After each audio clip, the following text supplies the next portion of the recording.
Welcome. This is Tchipakkan, and this is Otherworldly, the Changing Times, Changing Worlds weekly show. And yeah, then I'm Tchipakkan. I am tonight. I'm going to be doing the show myself as Arastorm, which is my alternate persona in the Society for Creative Anachronism, which I have been in for well over 50 years, and just came back, which is why I'm a little tired today. But I thought that people might enjoy the Anglo-Saxon Magick workshop that I had done this week, and it's going to be a little bit different because here I don't have to wonder whether or not you believe in magic. But on the other hand, I will be wondering how much history you have, since presumably most of you are the result of the American school system, which is notorious about not doing so well with history. So starting off with, first I'm going to say I will define magic as a sufficiently advanced technology to allow us to affect the world around us because we understand more about it. It does use parts of human abilities, such as psychic abilities and and telepathy and things like that, that science doesn't want to accept, as well as the fact that other things in the universe also have personalities and the ability to do things. Anglo-Saxons are a group of, or were a group of people. I guess these days people use Anglo-Saxon to mean white people. That's not how I'm using the term. I'm talking about the Germanic people who migrated over to the island of what we now call Great Britain. They went to England starting around the 5th century and moving up to the 11th century, where William the Bastard came over and took over the government. Say a little bit earlier than that same century, England was a Danish possession, so it's really not that horrible a concept. But William was a douche. William was a jerk, and he did not know how to run the country well. And it wasn't until later kings in that line learned how to be kings. He was not suitable anyway. But the Anglo-Saxon age is divided into 3 parts: of the early, middle, and late. And the early is also referred to as the migration period. It ends officially, and this is going to be a little strange, when women stop wearing 2 brooches at the shoulders, as seen in the archaeological record. In other words, when they dig up graveyards and don't find these brooches anymore, they say, that is, the migration period is over. It specifically ended officially in Kent in 600, and they say England was converted in 600 because shortly thereafter Augustine converted Kent, and then they converted Northumbria, and then they converted Sussex and Wessex. And basically kings converted because they wanted to be allies with somebody who was more powerful. The first one was the King of Kent wanted to marry a Frankish princess, so she was Christian, so he had to become baptized to marry her. So, and that's pretty much the way it worked.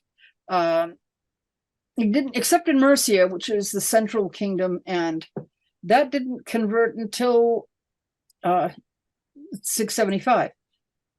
The interesting thing about that is that, being in the SCA, I pay a lot of attention to costumes, and as well as have my personal interest in the pagan conversions and to Christianity.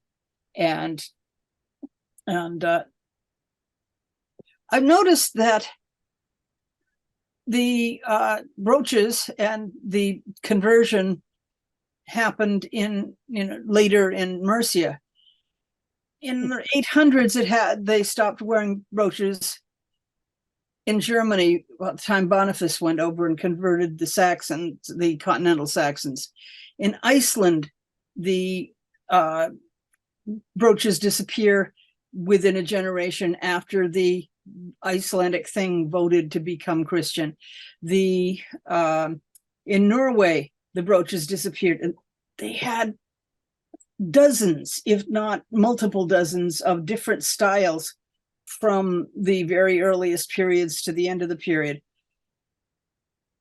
most of which had dragons and horses and other religious magical symbolism on them. But nobody seems to have noticed this pattern except me. So it is this, I want to make it very clear, this is my theory. I believe that this is a female cult item, and because the religion and the history was being recorded by male Christian priests, that's pretty much all of the recording we have, that it never occurred to them to ask what women were doing and or notice what jewelry women were wearing. So they didn't notice that. And women in the archaeological record, we know that the women started wearing it around the age of 12 or about the age of puberty. And in a side note, some 3 or 4 centuries later, they have a type of book called penitential, where the priests are writing down just what, if you have been naughty, this is the prayers you say, this is what you do. You fast for a month, or you fast for a year. You have to say this many Hail Marys and this many Our Fathers. But for healing a girl child, and the terminology in Old English is girl child, not child, is if you heal a girl child of a dwerga, which is the word they use, which is usually translated as fever, by putting her in an oven or on the roof, it's a death penalty. Well, my goodness gracious, somebody heals somebody of a fever, you don't kill them. However, the other translation for dwerga is dwarf or underworld dweller. The chances are that this was not a healing technique, but a initiation into the old rites, because for that, the priest would say, no, we can't let that happen. If you are initiating people into the old religion, we got to kill you. And that would make it a lot more understandable that's why they were doing it. But really, they paid almost no attention to what women were doing. There was one thing that was different in pre-Christian Anglo-Saxon culture. The women handled the religion and the men handled the warfare. And so if both of them kind of worked together on the social aspects, but as soon as they were converted, the first thing most Anglo-Saxon kings did was they would establish an abbey and put in one of the royal women, whether their daughter or their sister or something, as the abbess. And she would be in charge of both, when we say double abbey, both the monks and the nuns. Well, give it 100 years and more priests come up from Rome, and they're like, oh no, you can't do that. You can't have women telling men what to do. Oh, it's horrible. And they immediately kicked all the abbesses out and replaced them with abbots. And then the women, you could tell the nuns what to do, dear. Just go away and do whatever you're going to do. And so it was a given in the Anglo-Saxon thought process that women did the magical stuff, did the religious stuff. And you see this in Soothsayer, which is mostly being approached in the Norwegian and Scandinavian and Icelandic heathenry. Is the women were the vulvas, they were the spae wives, they were the women who went into trances and predicted the future and spoke to the dead and that type of thing. So that was a that was a thing that was just acceptable and also accepted.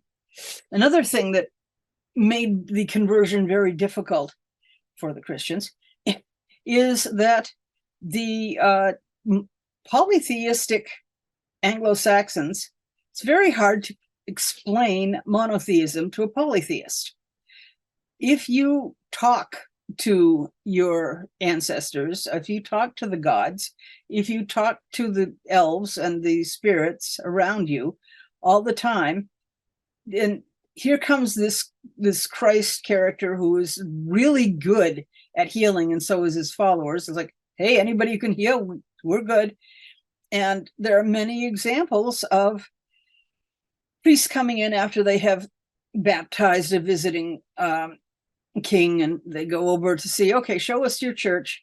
And they said, there, see, this is great. We put Christ right in the middle. He's got the place of honor. And said, but you've still got Thor and Frey on each side of him. And said, well, yeah, but we put him in the middle. It's like, no, you can't do that. There's only one God. They're just demons. They're not demons. They're good. They do good stuff for us.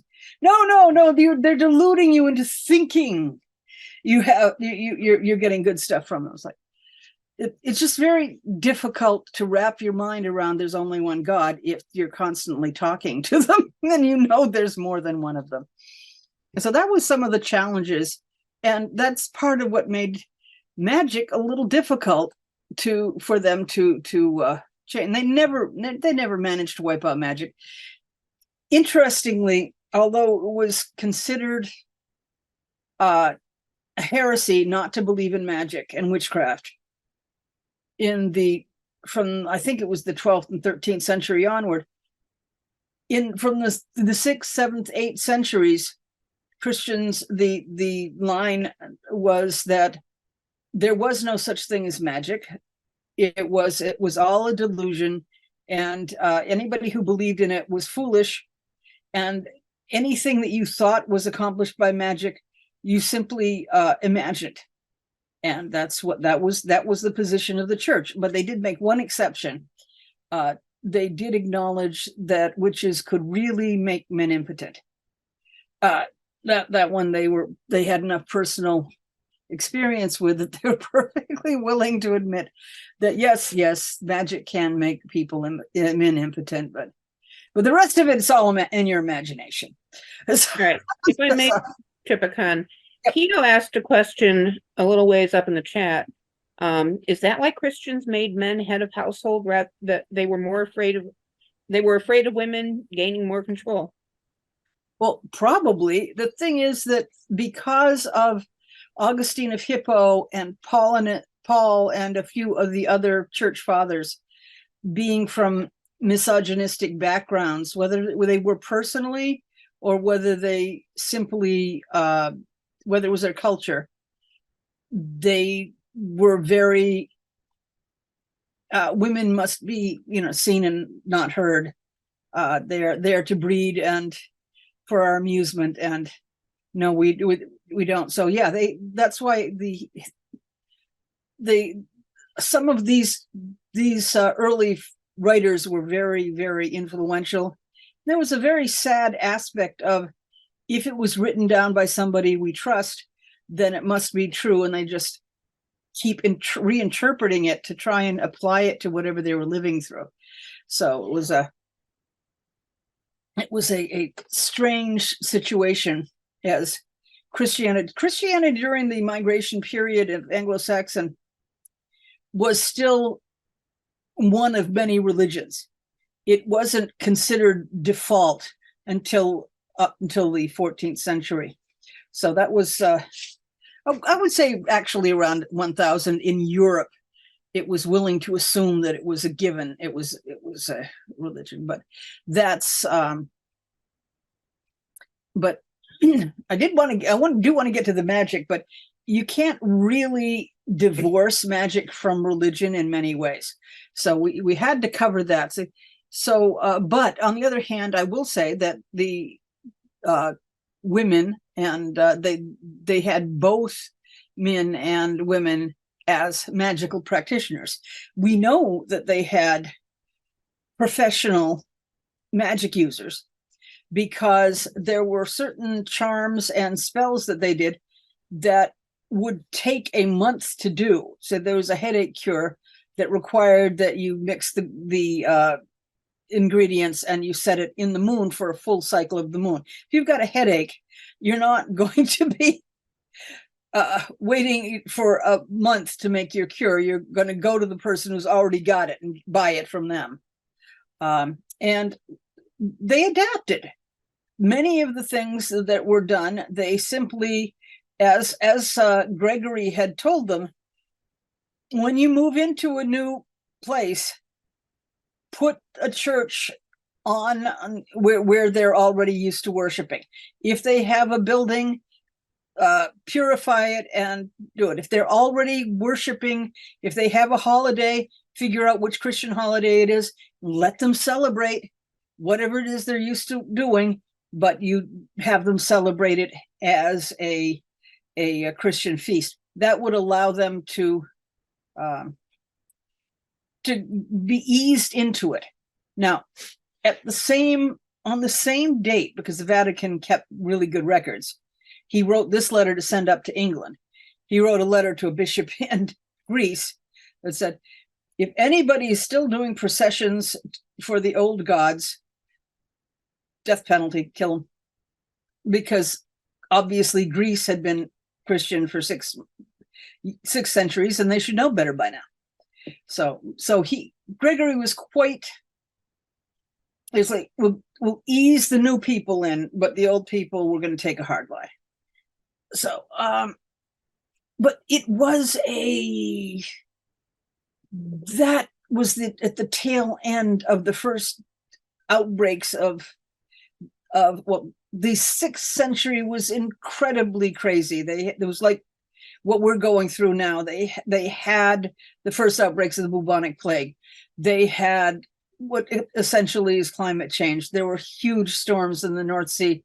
There were there was the winter with nothing, and that's why you get, and we have seen this ourselves during the past pandemic, when everything is getting really, really crazy and hard, we look for scapegoats, and that where you get Gildist, who is saying, "Oh, this is all the fault of our kings who are not being good Christians."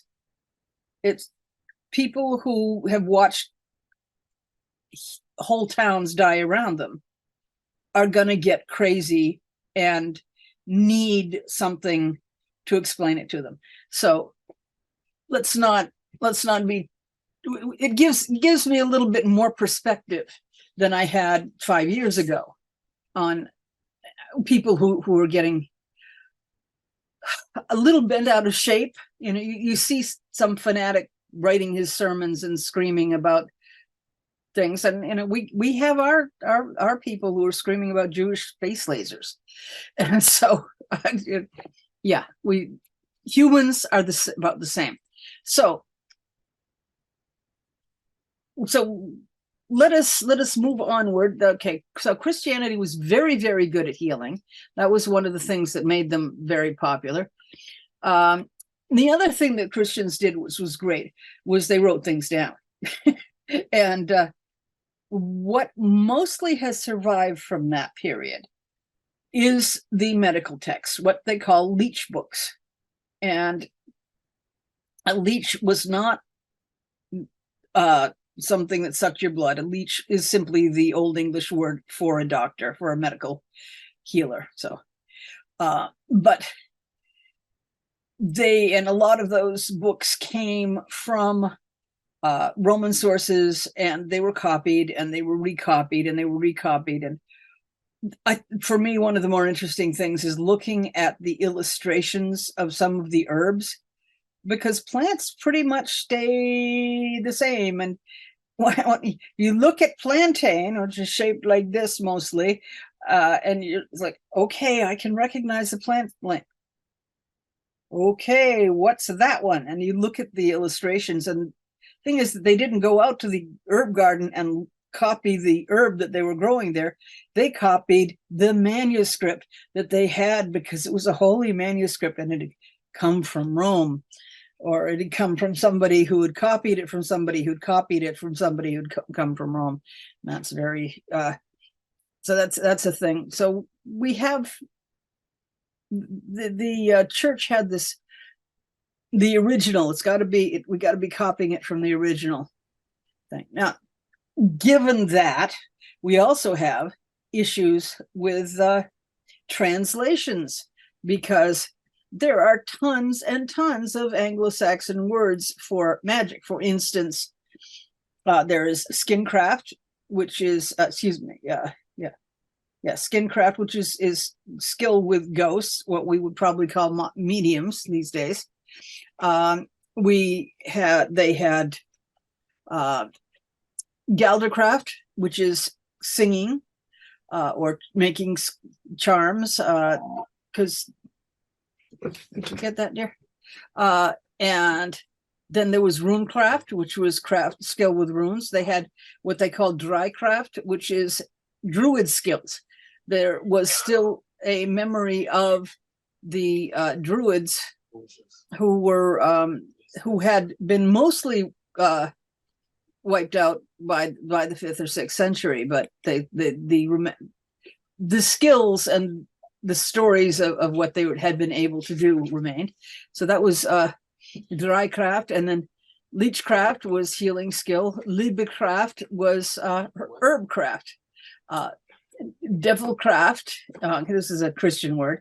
It means it's devil skills. That's what the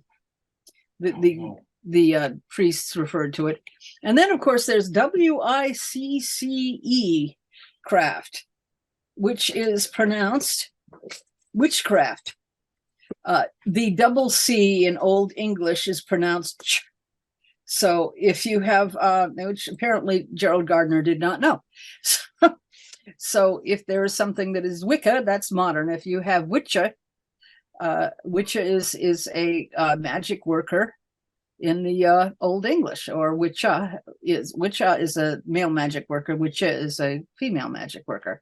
They also had Valkyrie or Walkyrie. They had Weirdgeister, which are very specialized people who sang charms over herbs. And I particularly like the Quedelwithe, or the eloquent woman, which reminds me of the again of how they would the women were expected to be the ones who understood the spiritual, and that was what you were going to be dealing with the women.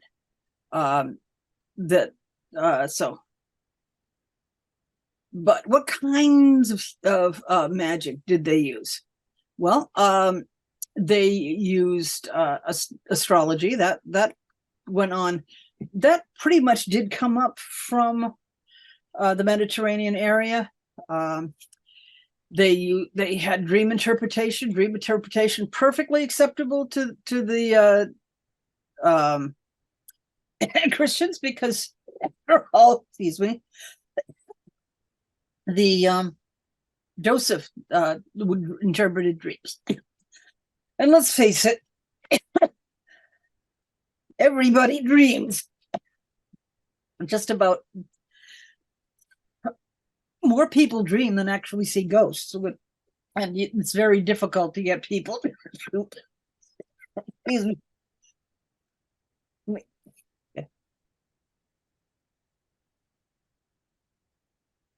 Okay, sorry. But yes, it is not unusual for people to notice that their dreams sometimes are predictive of what's going to happen later. So that's not going to be that'd be very hard to convince people that it wasn't divinatory. There's omens. Omens happen. There's casting lots in various sorts. You could say that rune casting could be part of it, except that there is very, very little evidence that they used runes for divination in this period. They used runes for magic, but they did not necessarily use it for divination. Not that it didn't work. They another thing the church was perfectly happy to use was bibliomancy.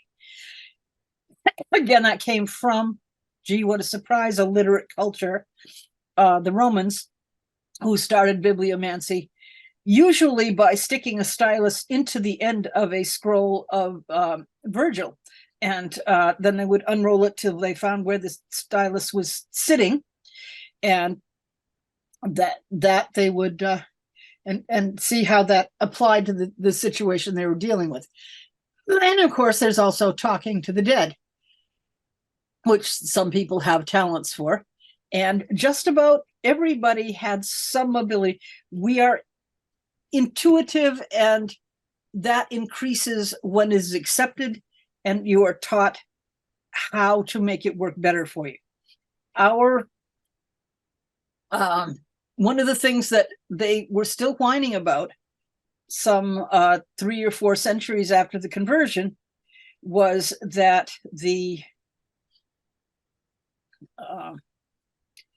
that these foolish women, as the priest wrote, we can't seem to stop them from taking offerings to the graves of their ancestors and trees and stones and asking their ancestors for advice.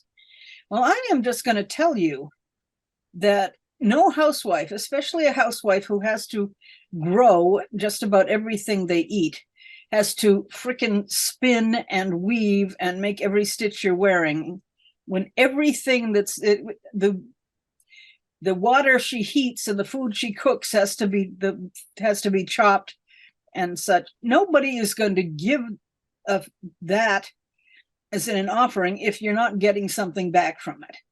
And this was a special set of beings that they interacted with, and they were called the Idisi, which is the equivalent of the Norse Disir, which are the female ancestors.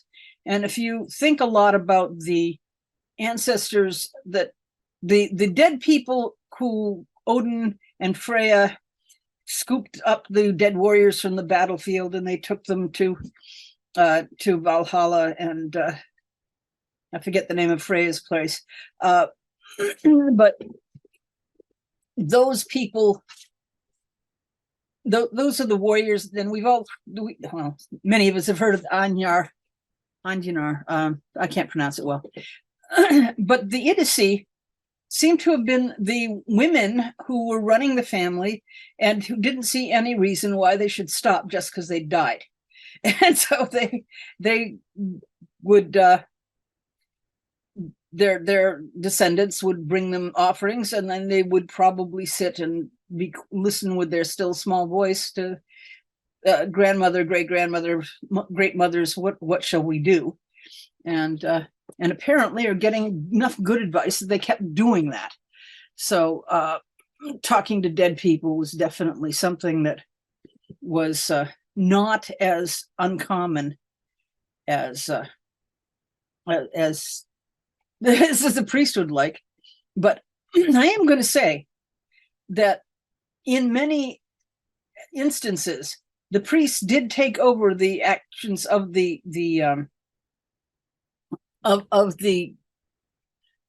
what do they call them? the professional magicians, there as a kind of a side business, they would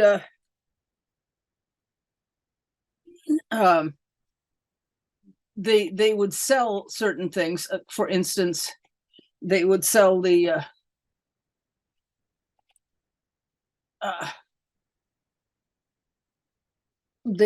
in the field spell for blessing the fields, Akerbot. Let's see if I can find the words for that.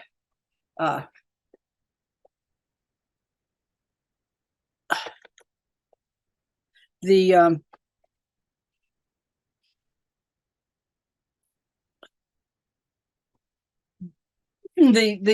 you would take a drill a hole in the plow, and you would put into it I think it was fennel seeds and but sacred soap and sacred salt, and they sold sacred oil, they sold sacred. And the other thing that you did in that particular spell was you would cut turfs from the four sides of your field, take them, and they would put them under the altar and have the mass priest sing three just before dawn, and then you'd have the priest sing masses over them, and then you would take them out, put a little cross made of twigs tied together with red thread, put them in the back in the same place you'd gotten them out of, and then you'd say certain prayers, and then you'd bless the plow, and you would make bread with holy water, and then you would put that and you would plow the plow over it. But the priests had a good side business there, selling all of this stuff, which essentially is magical ingredients for them to continue doing what comes down to magic,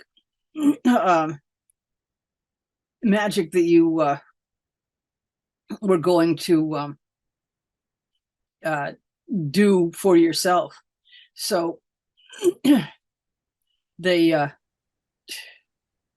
they also sold holy water to the brewers, and by the law of contagion, just some of the holy water added to the spring water or whatever would make it all holy, so that the beer would not go sour. Over.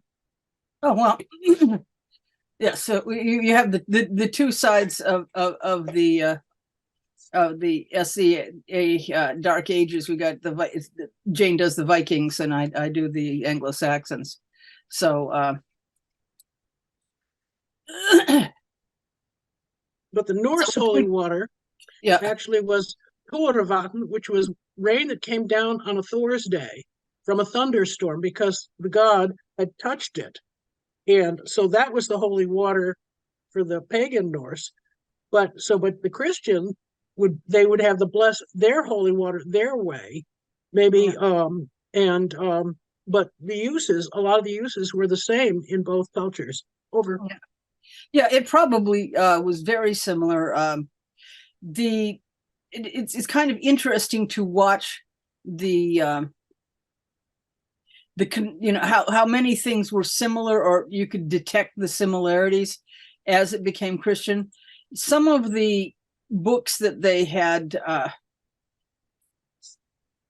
that survived have these spells in them which were preserved because they were part of the healing studies. And so you have the and sometimes they would have they would be copying. I think some poor priest was blurry-eyed copying down, and you have to copy it right. And you'd have Woden in there. But usually what they would do is they would switch over to Father, Son, and the Holy Ghost, Mary, names of various saints. And just by switching who you were praying to, it would make it into a Christian thing. And there's a chant called the Merseburg chant that you get a very early version, goes way back to, I think, the Fertile Crescent. Then you get the Anglo-Saxon version that has them riding and Baldur's foot, colt's foot slid, and and broke his leg, and Frey and Fulla tried to charm it, and then Woden came and charmed it, and he used the same phrases: the blood to blood, bone to bone, sinew to sinew. And then you have it in the 14th century. You have Jesus riding, and his horse breaks his leg, and he does the same blood to blood, bone to bone thing. That so you get, and also Mary to heal Jesus from who had wrenched his foot. So you have that spell. There's many examples in Norse. But so you get this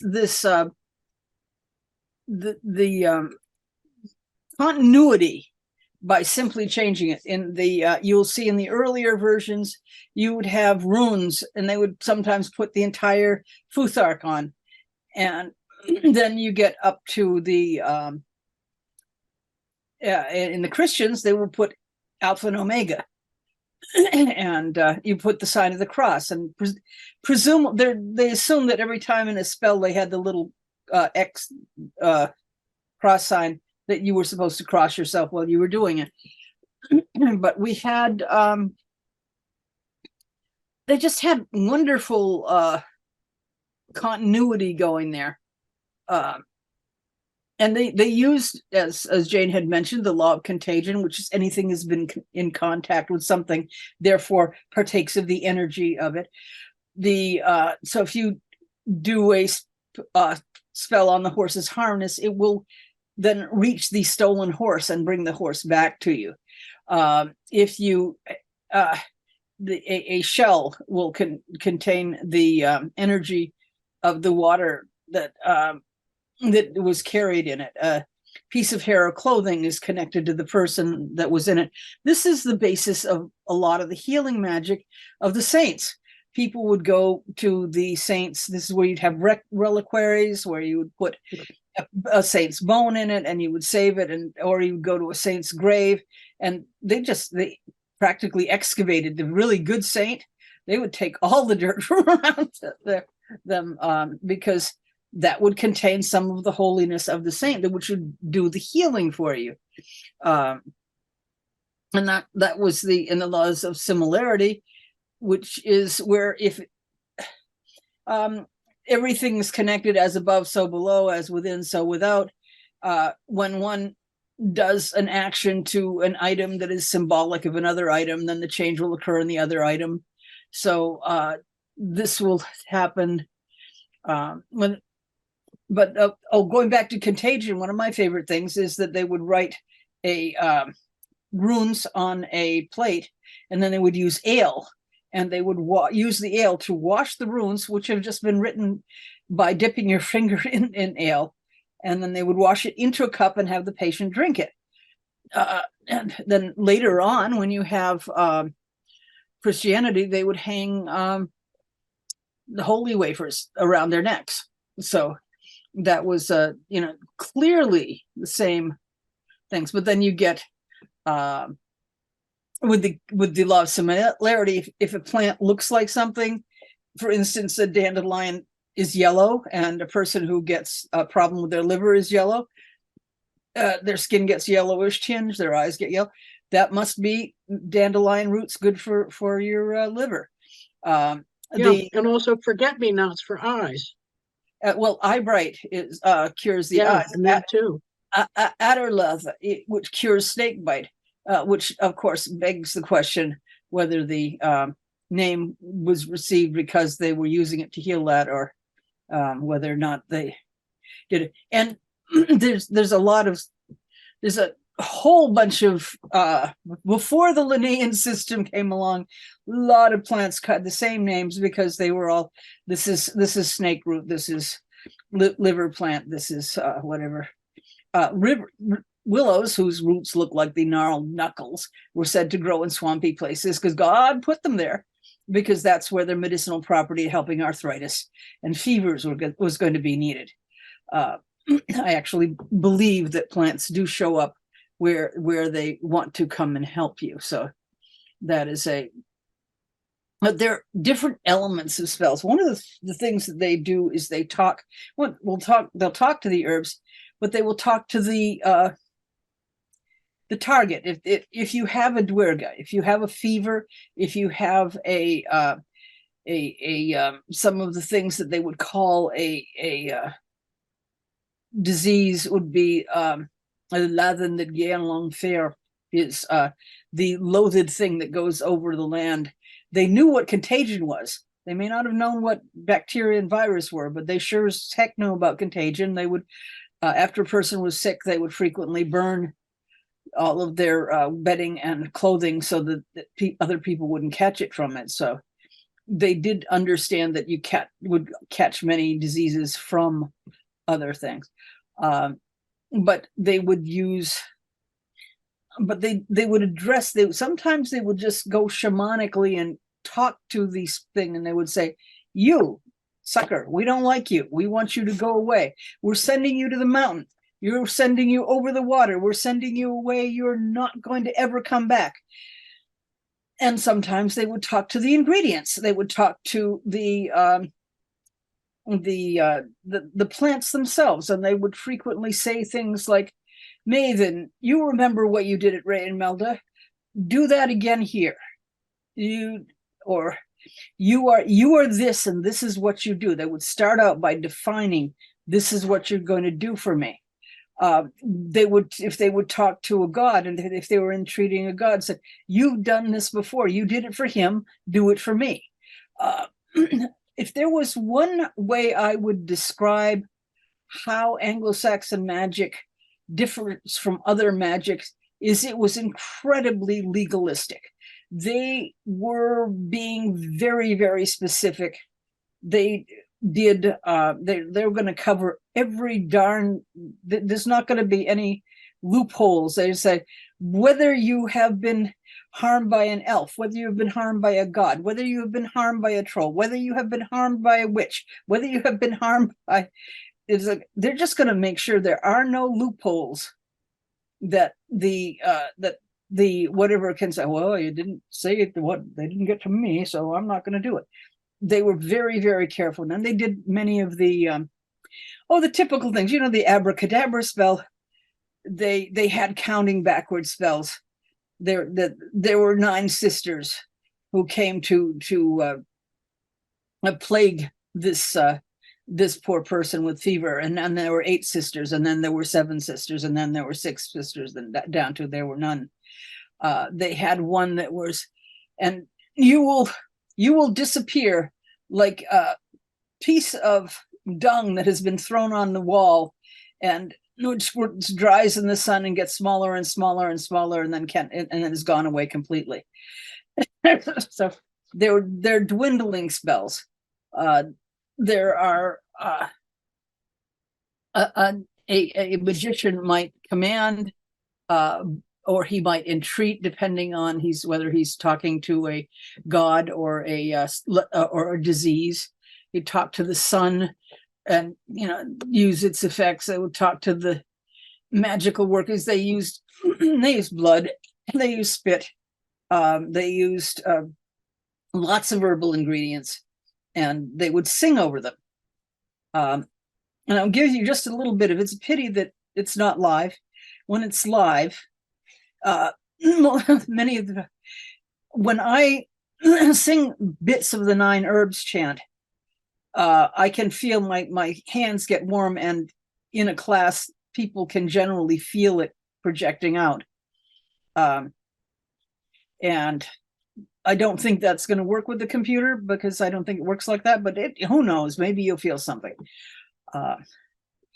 Gimin du mugwort what du ameldest, what du renedest at Ray and Melda, una du hatest il deswerta du mit with Ray and with Rati, du mit with Otter and with Unfleer, du mit with the Laden that gay on bon fair.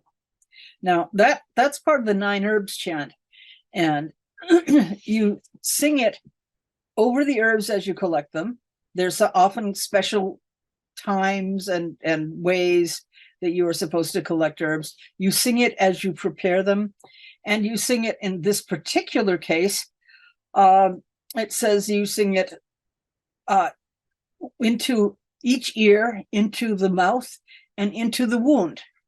This is particularly amusing to me because in the leech books, they usually organize the remedies as head to foot and outside to inside.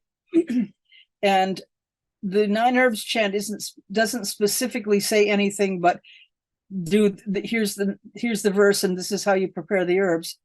And then you sing it this way into the wound. But it's between 2 other spells for the fig, which is hemorrhoids. So therefore, I am picturing the magician singing into this guy's butt. So, because that's where a hemorrhoid wound is. So, how do you spell 9 herbs chant?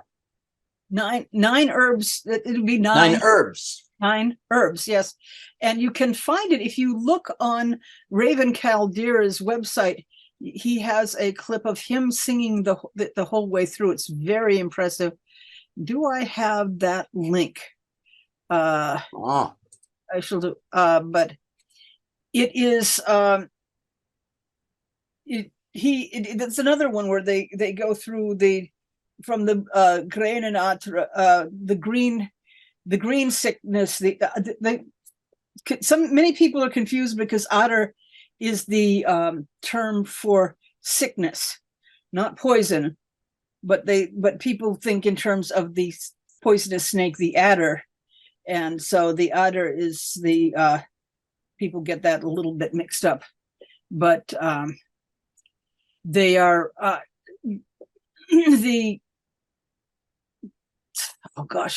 one of the things that they have in there is the green sickness, the white sickness, the blue sickness, the black sickness, the brown sickness, the yellow sickness, the cold sickness, and it's for 9 sicknesses. And they also say whether it comes, and depending on which translation you're getting, whether it comes from the north, whether it comes from the east, whether it comes from the west. And then some add south because they think, gee, they must have forgotten to put it in there. But in the earliest version doesn't have that. Well, that's because they had 3 primary directions. There was the north where power comes down from, and there was sun comes up and sun goes down. And so it wasn't that, but don't we just love when a translator decides that, oh, gee, the person who wrote it down must have gotten it wrong. So some of the sources are the Lacnunga, the Herbarium Apuli, which is 5th century from Apuleius, the Leech Book of Bald, and various, let's see, those are the main sources that we have.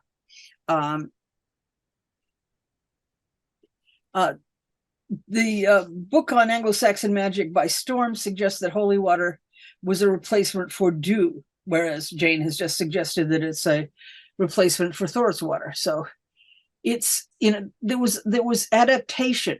Other ingredients in spells would include water, butter, fat, marrow, milk, oil, mead, vinegar, ale, wax, honey, and sweat. Oh, yay.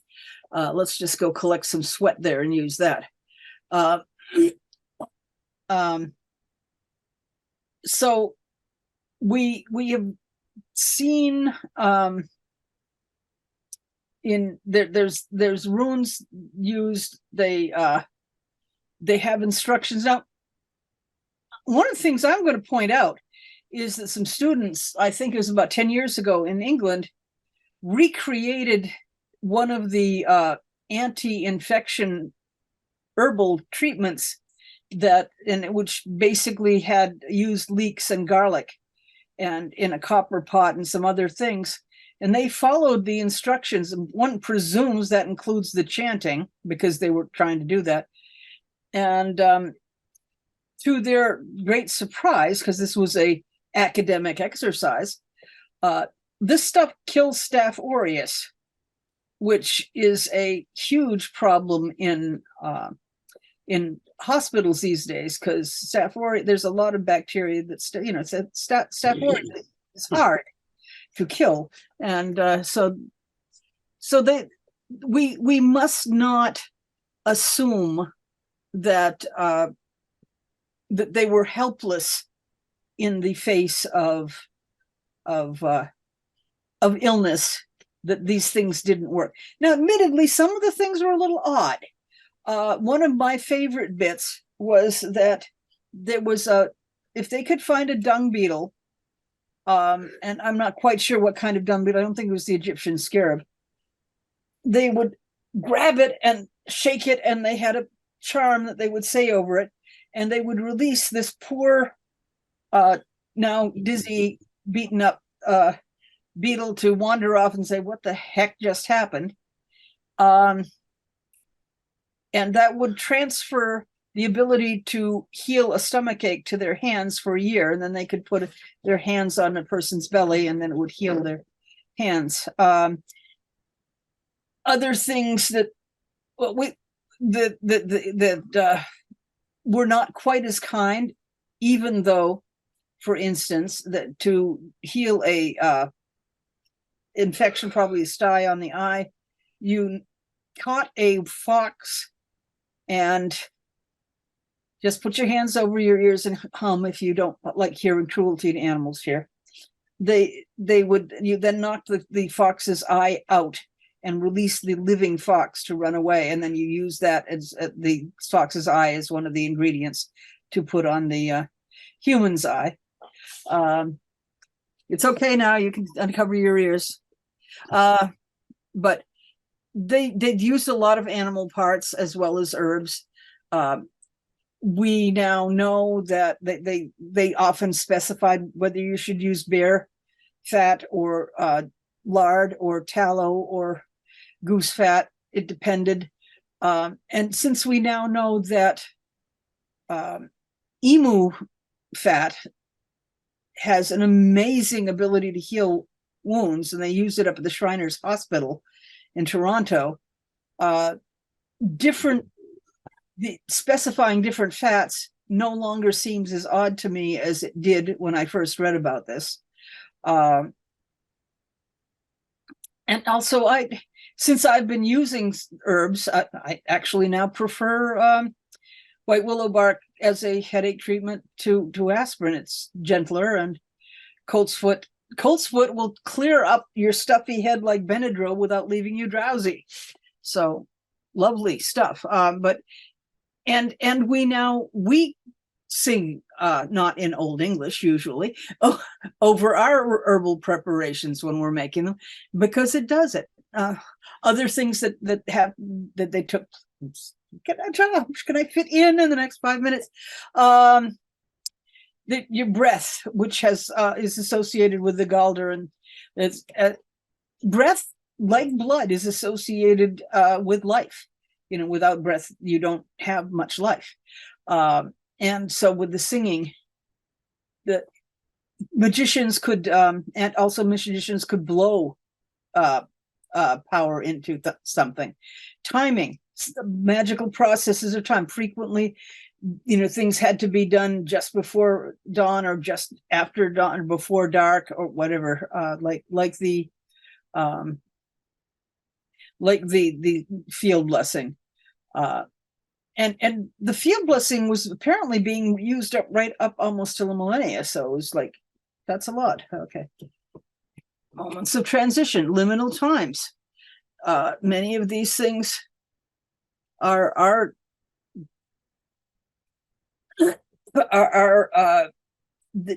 when the time silence as well as singing was a component where you had to do an activity in complete silence. One of them I liked was you would take water from one spring, you put it in your mouth, and you'd carry it over, and you'd walk over to another stream that was going in the other direction and then spit it into that one. That must show a great deal of self-control, I think. So some of the other things, oh gosh, there's so many fun bits that one wants to have in. The use of I have not read any of the ones using menstrual fluid, but then again, I would expect that that may simply have been, oh, this is women, therefore it's evil, and therefore we're not going to put it in. So the monk copyists. So that strikes me as a possibility. Because there was, you got to accept the fact of the filters. The people who are writing it down are going to filter it, sometimes intentionally, but we're going to put Father, Son, and the Holy Ghost, the names of the three kings, things like that. Sometimes they put things in just because they are they sounding cool, and they often, and in older books from say the 70s and the 80s, they say it's gibberish. And now that we have computers and things, they say, oh, this turns out to be Old Irish, which, you know, every scholar has their own things that everybody knew the Latin and the Greek, but what other things you happen to learn, you might not recognize it, and it was gibberish to you. So and take a little bit from that sounds good from somewhere else and throw it in, and it's good theater. And I myself, when I'm doing, well, I'll use big movements. I like using big movements when I'm, you know, take the energy from here and squish it all right into here. But the Anglo-Saxon magic, okay, quick, I have not asked for questions yet, and I probably should. Anybody have any questions that they wanted to ask? Have I gotten completely yeah, some of the plants, the healing plants, like purple gentian, would be given a sweet name to make it want to heal. Did they do that in Anglo-Saxon? Not that I have noticed. No, the Anglo-Saxons were more legalistic. They what they would do is they would tell them, you've done this before, you've done and they would say, this is when you did it, and this is what you're supposed to do, and this is a legal contract that we're doing, and this is us telling you what you're supposed to, this, you know, you've done this before, do it again. They're very big on legalism. So I have before me, Deor, the lament of a minstrel who has been supplanted in his lord's favor by a rival singer. And every time he says something, oh, often found woes after Nithlod put compulsion upon him, supple bonds of sinew upon a more excellent man, that passed away, so may this. He repeats that line through the whole poem, so it supports what you're saying. Yeah, yeah. If this has happened before, we've done it before, we can do it again. And so, and if bad times come before, they'll go away, and good times will come again, because they have. I have a question about the ale washing. What's the source on that? Washing the runes. Oh, I think that one's in Cocaine. Let's see. Modern. Modern? Well, yes, it was fairly modern. Well, no, Cocaine isn't modern. Cocaine is not. Cocaine is one of my favorites because he's got the Old English on one side of the page and the his interpretation. Yeah, you're right. But Leechdom, Wort Cunning, Starcraft in Early England, a collection of documents that was written in 1864, so we could call that modern. I like Lewis Spence Magic, Arts and Celtic Britain. My favorites, I think, are Aspects of Anglo-Saxon Magic by Bell Griffiths, Gordon Storm's Anglo-Saxon Magic, Audrey Meany's Anglo-Saxon Amulets and Healing Stones, Cameron's Anglo-Saxon medicine. Probably, God. Maybe you could supply a bibliography online. Yeah, there probably is a bibliography on my website, which I ought to have, but I don't. Let me see if I can find it. Where's my me.com? There it is. I have a rather neglected website where I try and put all of my handouts and things like that.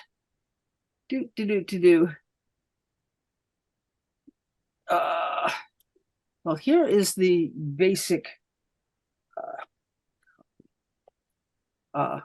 one where you can find my stuff.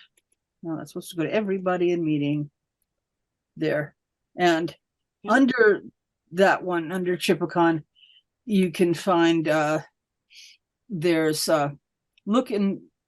I've got two categories where it could be under metaphysics and with divination and healing, and then history and the SCA, which has got a lot of my handouts and flyers under it. And it is not, and the front page is going to be my diatribes against when something in the news is driving me crazy. And I have to say, but yeah. But that is it. I suppose that's all the time we have. And I got a lot of stuff in, but I've been studying this for over 50 years, and I find a lot of it is applicable to modern magic. There are things that I figured I would see, that I tried having read about it as the Anglo-Saxons did it, and said, well, give it a shot and see if it works. Well, I tell you, chanting over your herbs makes the preparation work better. Chanting works. Runes certainly work. I use rune magic a lot. I suppose we've done rune magic here on Otherworldly, haven't we? I believe at some point, possibly before my time. And I do take requests, but I much actually prefer self-indulgently to have guests come in so that I can learn what they've got to say. But I'm going to stop the recording now. Thank you all. Don't forget to come to Changing Times, Changing Worlds, the conference, which is going to be live this year. And we are going to still have one track that is virtual for the people who can't make it to the Hudson Valley. Okay. Thank you very much.